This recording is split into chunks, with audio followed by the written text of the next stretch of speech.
안녕하세요.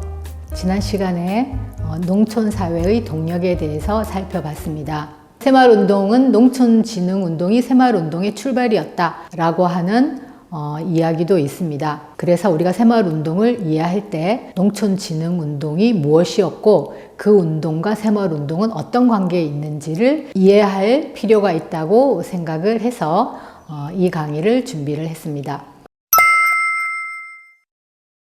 아주 흥미로운 일인데요. 박정희 대통령은 농촌진흥운동을 담당했던 교사였습니다.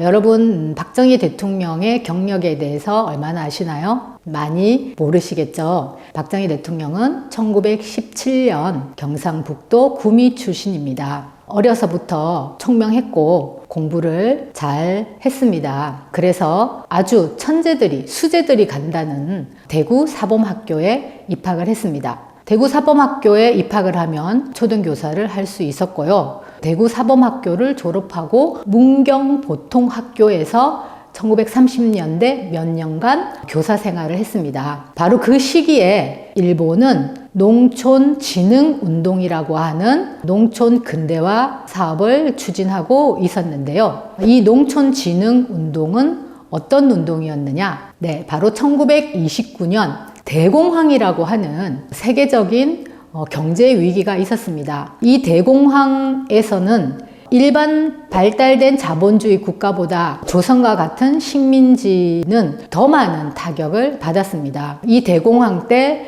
농민들은 일본으로 수출해야 되는 쌀이 미가가 쌀값이 폭락을 하기 때문에요. 농촌 사회가 경제적으로 대단히 위태로워진 것입니다. 그렇기 때문에 많은 농민들이 빚을 지게 되고요. 자신의 땅을 잃고 소작농으로 전락하고 그렇게 되다 보니까 급진적인 농민들이 되기 시작했습니다. 즉 사회주의 이념이 농민 사회에 급속하게 퍼져가기 시작을 했습니다. 그리고 농민들 중에는 농촌에 살 수 없어서 농촌을 떠나서 만주나 이런 곳으로 땅을 찾아서 이주하는 농민들도 상당히 많이 생겼습니다.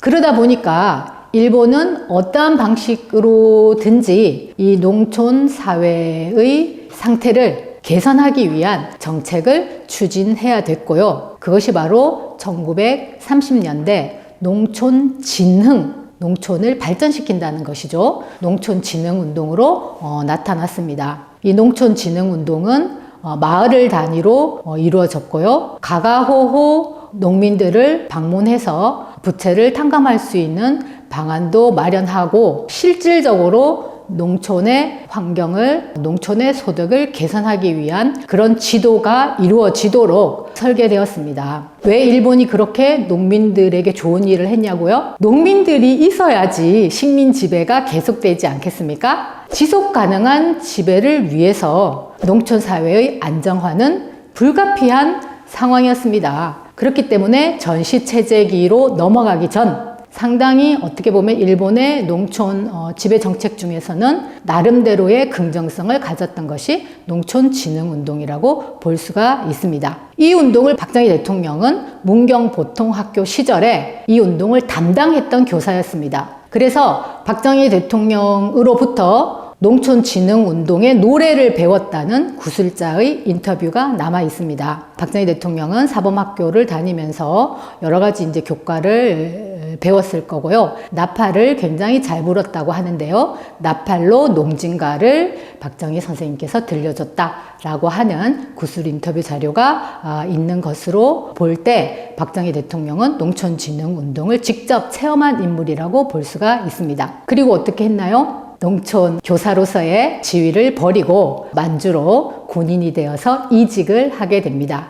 네, 박정희 대통령의 이러한 농촌진흥운동의 경험은요, 실제 새마을운동에서 많이 활용되었을 것으로 우리가 추정해 볼 수 있습니다. 그런데 이제 또 흥미로운 것은요, 과연 농촌진흥운동은 박정희 대통령만 경험했을까? 아니겠죠. 농민들도 농촌진흥운동을 광범하게 경험했습니다.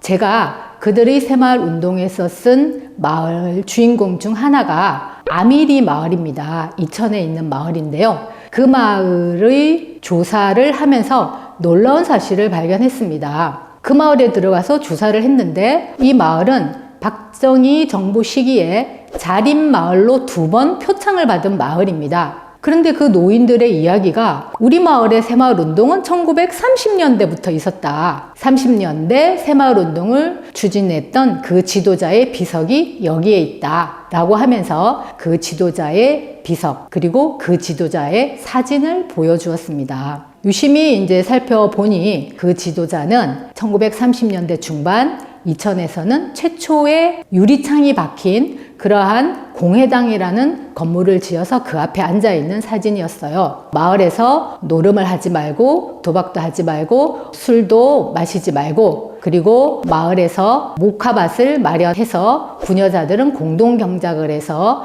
비용을 마련하고 그리고 본인이 큰 창고를 마련해서 곡식을 저축해서 저리로 가난한 농민들에게 나눠주는 구휼 활동도 하는 그러한 지도자였습니다. 그래서 이 노구장이라고 불렀는데요. 나이든 구장이라는 뜻이죠. 이 노구장은 우리 마을의 최초의 새마을 지도자다라고 이야기를 했습니다. 굉장히 흥미로운 이야기죠. 농민들은, 마을 주민들은 스스로 농촌진흥운동과 새마을운동이 대단히 흡사하다라고 생각하고 있었습니다. 거기에 또 더 흥미로운 것은 1970년대 새마을운동을 추진했던 이 마을의 청년 지도자들이 이 노구장이 추진했던 농촌진흥운동 시기에 태어나서 그 운동을 목격했던 사람들이라는 것입니다. 이들은 어린 시절부터 노구장이 추진했던 농촌진흥운동을 보고요. 그 노구장이 지었던 그 공회당에서 노구장이 했던 이야기를 끊임없이 들으면서 성장했던 세대들이었고요. 해방 이후에는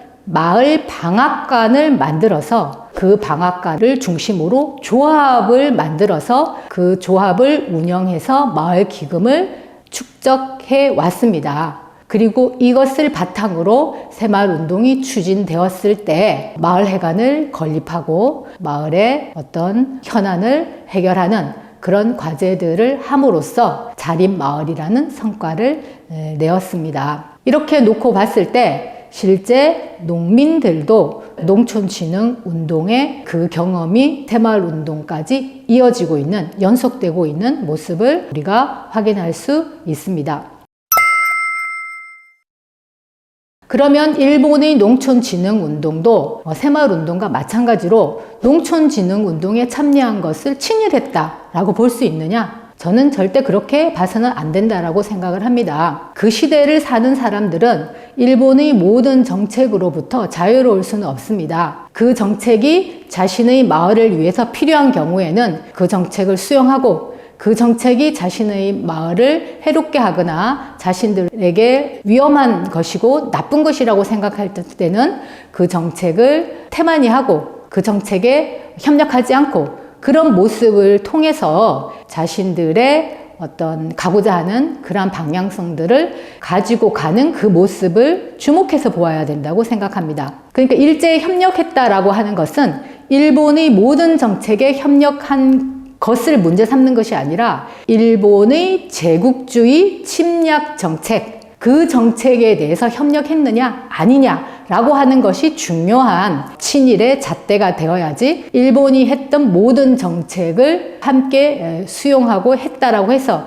그것을 친일이라고 평가할 수는 없다. 그렇게 평가한다면 일제 시기를 살아갔던 모든 사람들이 친일의 잣대에서 자유로울 수 없다라고 볼 수가 있습니다. 그런 면에서 일제 시기 아미리의 이 농촌진흥운동을 이 마을이 친일을 했다라고 평가하기보다는 그 마을을 변화 발전시키려고 하는 그러한 노력들이 있었고요. 그 노력들은 농촌진흥운동이라고 하는 일본이 실시했던 그 운동이 나름대로 자신의 마을에서는 긍정적인 역할을 한다라고 생각했기 때문에 거기에 대해서 호응을 하면서 정책을 수용했다라고 볼 수가 있습니다. 물론 이 지도자의 내면의 모습을 알 수는 없습니다. 그는 해방이 되기 전에 사망했기 때문에요. 그 인물에 대해서 정확하게 평가할 수 없지만은요. 이 농촌진흥운동은 많은 마을들이 농촌진흥운동에 참여했다라고 볼 수가 있고요. 농촌진흥운동은 박정희 대통령도 경험했고 농민들도 경험했던 운동이었다라는 점에서 새마을 운동과의 일정한 관련성을 가진다라고 볼 수가 있습니다.